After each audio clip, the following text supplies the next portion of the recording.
IB7 news, आवाज नव्या युगाची। जय भारत, जय संविधान। नमस्कार, मी प्रगती। IB7 न्यूज मध्ये आपले स्वागत। भारतीय संविधानाचे पहिले कलम इंडिया दॅट इज भारत याला बगल देत भारताला हिंदुस्थान म्हणून संविधानाचे अवमान करणारे तसेच संविधानाची उद्देशिका आम्ही भारताचे लोक, भारताचे एक सार्वभौम समाजवादी धर्मनिरपेक्ष या धर्मनिरपेक्ष शब्दाला तिलांजली देत देशात धार्मिक उन्माद माजवित आहे। या विषयावर ज्येष्ठ पत्रकार दादाभाऊ अभंग यांच्याकडून संपादक उत्तम वानखडे यांनी स्पष्टीकरण घेतले। पहा हा रिपोर्ट IB7 न्यूज वर।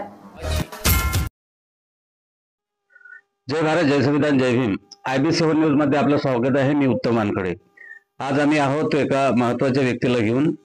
राज्यातील महत्त्वाची व्यक्ती म्हणजे एक मोठ्या वृत्तपत्रामध्ये स्तंभ लेखक आहेत।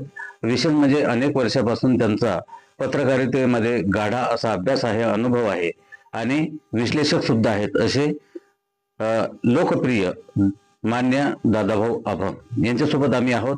वेगवेगळ्या विषयावर त्यांच्यासोबत चर्चा होणार आहे आणि या चर्चांती आम्ही त्यांना या संदर्भात एक म्हणजे अशा विषयावर आलो की 31 जानेवारीला मूकनायक हा जो मूकनायकचा जो दिवस आहे 1920 ला महामानव डॉक्टर बाबासाहेब आंबेडकरांनी या वृत्तपत्राची निर्मिती केली होती आणि मुक्यांना नायक केलं असा तो मूकनायक। त्या सोहळ्याच्या निमित्तानं शेगावला आंबेडकरी व्हॉइस मीडिया फोरमच्या माध्यमातून तो सोहळा आम्ही संपन्न करणार आहोत आणि त्याचे मार्गदर्शक म्हणून तुम्ही राहाल सर अशी त्यांना आम्ही मागणी केली आणि त्या संदर्भात त्यांना हा मेसेज देण्यासाठी आलो आहोत। मात्र नंतर सरांचं ते जे बोलणं आहे ते पाहून आवडलं नाही स्वतःला की सरांकडून 2-3 जे विषय आहेत त्या विषयावर सरांची मुलाखत घेण्याची अनुमती घेतली आणि त्या विषयावर आम्ही आलो।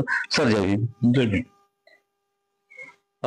मला महत्वाचे विषय सर तुम्हाला पाहता बरोबर माझ्या डोक्यामध्ये 2 महत्वाचे विषय आले। एक म्हणजे भारतीय संविधानानं आम्हाला लोकशाही दिली आणि त्या संविधानानं म्हटलं आहे की हा देश धर्मनिरपेक्ष आहे।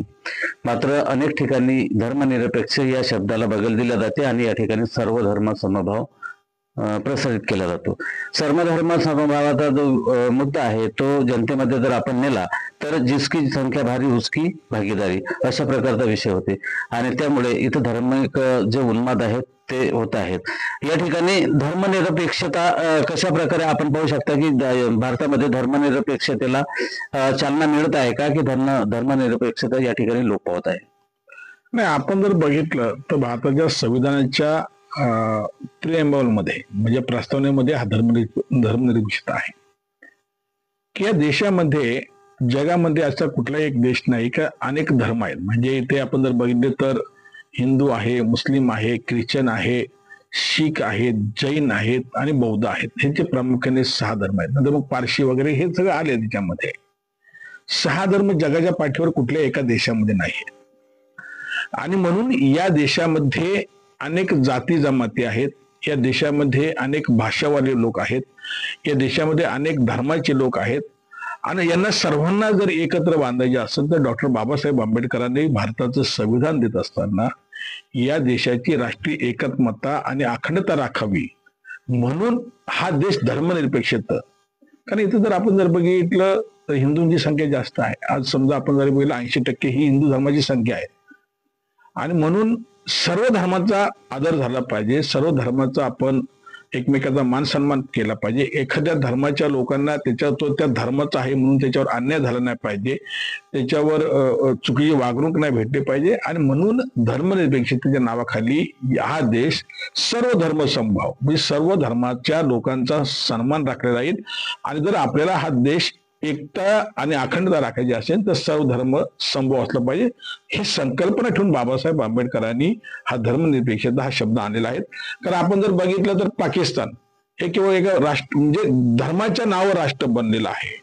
तसं बाबासाहेबांना हे अपेक्षित नव्हतं कारण या देशामध्ये 6 धर्म असलेले प्रामुख्याने असल्या कारणामुळे बाबासाहेबांनी ते धर्मनिरपेक्षता म्हणजे सर्व धर्म समभावाचा त्यांनी आदर केला पाहिजे। हाच प्रामुख्याने हेतू होता। वादविवाद होऊ नये। पुन्हा धर्माच्या नावावर जशी पाकिस्तानची धर्माच्या नावावर फाळणी झाली तशी या देशामध्ये पुन्हा धर्माच्या नावावर काही होऊ नये म्हणून हा सगळ्या धर्माचा मान सन्मान राखावा हाच प्रामुख्याने हेतू होता। भारत हा देश अनेक राज्यांनी बनलेला देश आहे आणि विशेषतः अनेक धर्म, पंथ, भाषा, लिंग, जात हे अनेक जे काही वेगवेगळे जे काही एकत्र केलेले आहेत बाबासाहेब डॉक्टर भीमराव आंबेडकरांनी, आणि या सर्वांना एक संघटित करून सर्वांना समान न्याय, समान अधिकार मिळावे यासाठी सर्व धर्मांना सोबत, सर्व धर्मांना आपलं स्वतंत्र अस्तित्व टिकवण्यासाठी बाबासाहेबांनी सार्वजनिक ठिकाणी धर्मनिरपेक्षता आणली. म्हणजे त्या ठिकाणी सार्वजनिक ठिकाणी कोणीही कोणताही धर्म वापरू नये. शिवाय सर दुसरी आणखी एक गोष्ट आहे की या देशाला डॉक्टर बाबासाहेब भीमराव आंबेडकरांनी संविधानामध्ये India that is Bharat shall be a union of state, म्हणजे अनेक राज्यांचं संघटन एकत्र येऊन हा देश निर्माण झाला आणि त्याला इंडिया नाव मिळालं. मात्र सर या देशामध्ये जे काही अनेक लोक आहेत, मोठमोठे लोक ज्याला आपण म्हणू, ते या देशाला हिंदुस्थान म्हणतात. तर या देशाला हिंदुस्थान म्हणणाऱ्या संदर्भात आपण काय व्यक्त व्हाल?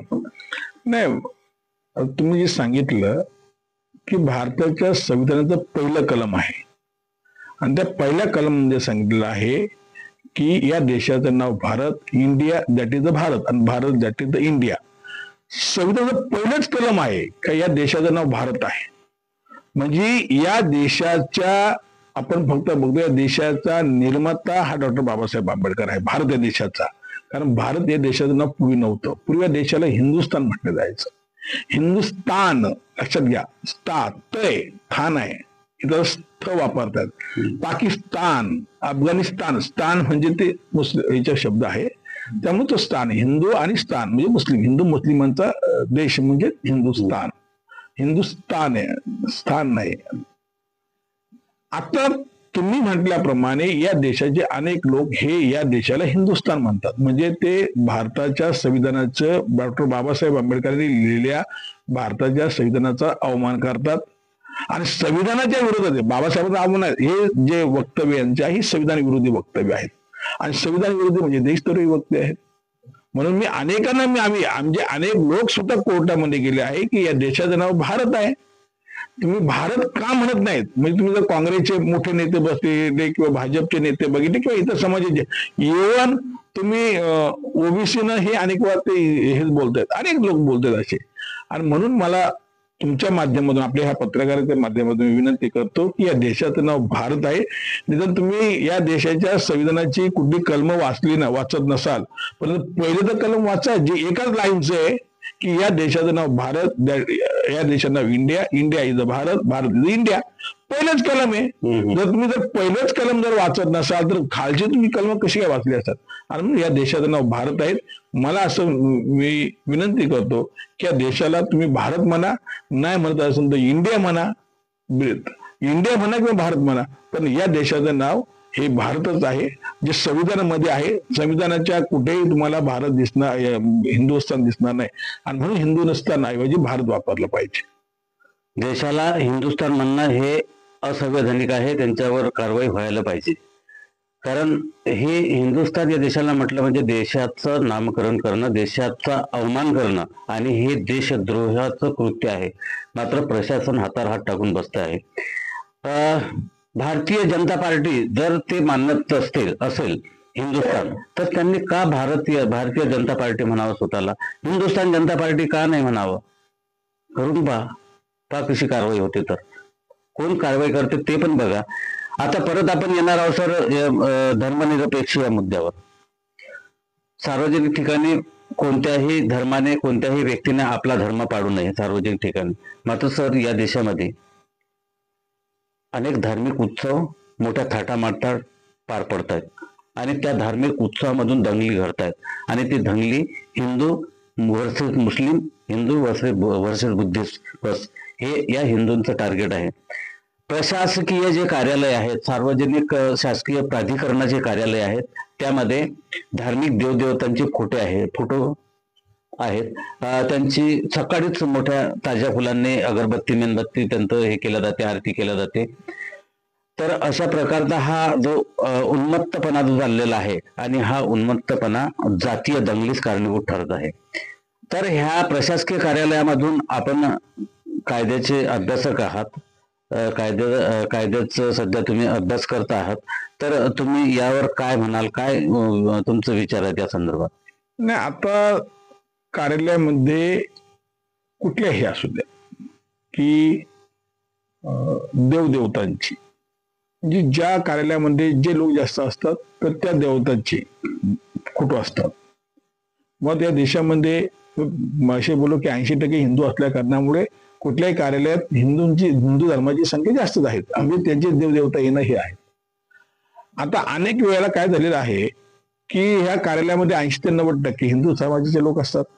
ते त्यांच्या पद्धतीनं ते त्यांचे काय मतदेव असते ते तर त्यांचे ते फोटो असतात.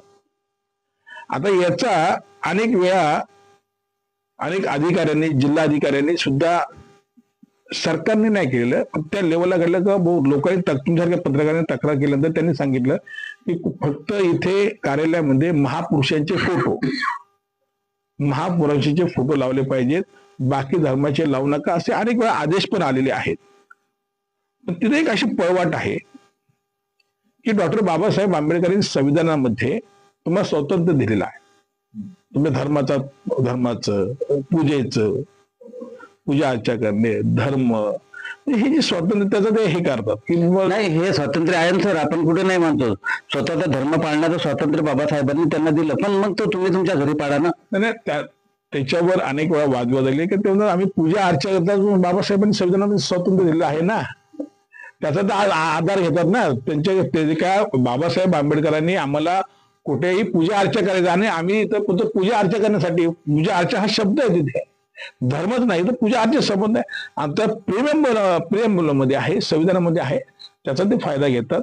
आणि तो बाबासाहेबांनी जे संविधानामध्ये सांगितलं आम्हाला पूजा अर्चा करायचं, आम्हाला स्वातंत्र्य दिलेलं आहे, त्यामुळे आम्ही त्याची पूजा अर्चा करतोय असं ते बगल देतात. परंतु मला असं वाटतं की ठीक आहे, तुम्हाला संविधान असेल तरी, परंतु शासकीय कार्यालयामध्ये कुठल्याही, जर आपण धर्मनिरपेक्ष असं म्हणतो, आता हे शब्द धर्मनिरपेक्ष हा गुळगुळ झालेला आहे. इथं काही गेल्या 10 वर्षामध्ये एक पक्षाची सत्ता आल्या कारणामुळं हा शब्द आता गुळगुळ झालेला आहे. त्यामुळे आता धर्मनिरपेक्ष, कोण पुरोगामी कोण प्रतिगामी हे काही समजत नाहीत. मी पूर्वी असं समजायचं की भाजप हा प्रतिगामी पक्ष आहे, बाकीचे पक्ष पुरोगामी आहेत. आता भाजपमध्ये पण सगळ्या जाती धर्माचे लोक आहेत, मुस्लिम आहेत, बौद्ध आहेत, जैन आहे, हिंदू आहे, सगळे आहेत. आणि काँग्रेसमध्ये पण, म्हणजे त्यामुळे आता धर्मनिरपेक्ष वगैरे हे जर तुम्ही मागच्या 2 निवडणुका जर बघितल्या ना, तर हा शब्द, म्हणजे पूर्वी भाजपमध्ये एखादा मुस्लिम किंवा बौद्धिस्ट कार्यकर्ता गेला तर त्याच्यावर तुम्हाला चांगलं माहित असेल की ते जळगावमध्ये काकासाहेब खंबाळकर जेव्हा भाजपमध्ये गेले होते तर त्यांची, आपलं माहित आहे कशा प्रकारे त्यांना हे केलं होतं. पण आता काय नाही, आता खुल्या भाजपमध्ये आपले लोक काम करतायत. त्यामुळं असं आपण म्हणू शकत नाही. आता धर्मनिरपेक्ष आता सगळी मिक्सिंग झालेली आहे, मिसळ झालेली आहे. त्यामुळे आता सगळे काही दिवसांनी शब्द गुळगुळीत पडतील आणि आता जिकडे आपल्याला काही भेटल मिळावा तिकडे हे लोक जातील. त्यामुळे आता असं काही राहिलेलं नाहीये. जी जाणीव आहे या ठिकाणी, सामाजिक जाणीव, धार्मिक जाणीव आणि विशेषतः भारत या देशासंदर्भात की मी भारताचा नागरिक आहो, मी भारतीय, बस हे एक या ठिकाणी जे महत्वाचं होतं ते राहणं गरजेचं होतं. मात्र तेही इथं लोप पावत आहे. सर्व धर्मांध शक्ती या ठिकाणी बोकाडत आहेत. तर आज आम्ही होतो मान्य दादाभाऊ अभंग सोबत 2-3 विषयावर महत्वाची चर्चा झाली.